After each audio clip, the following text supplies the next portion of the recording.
Welcome to the Genius Factory. Enjoy the video. In this video, I will show you how to make delicious mix Atta Roti. To begin, gather your essential ingredients. You will need about 2 cups of your chosen mixed flours, 1 cup of water, and a small pinch of salt. Popular choices for mixed flours often include whole wheat, chickpea, and millet.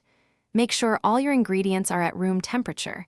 This helps achieve the best dough consistency. Now, let's create the perfect dough. In a large bowl, combine your mixed flours and salt. Slowly add water, about 1/4 cup at a time, while continuously kneading. Continue kneading for approximately 5 to 7 minutes until the dough is soft and pliable.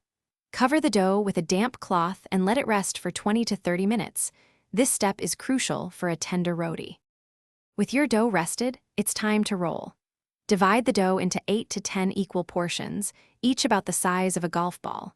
Roll each portion into a smooth, round ball between your palms. Lightly dust your rolling surface and the dough ball with flour.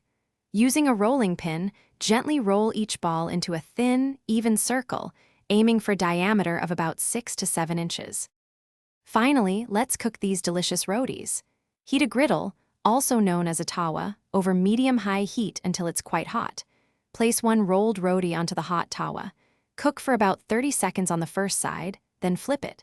Cook for another 30 to 40 seconds, gently pressing with a clean cloth to encourage it to puff up. Serve your fresh, warm mix Atta Rotis immediately and enjoy. Thanks for watching. If you found this helpful, don't forget to like and subscribe.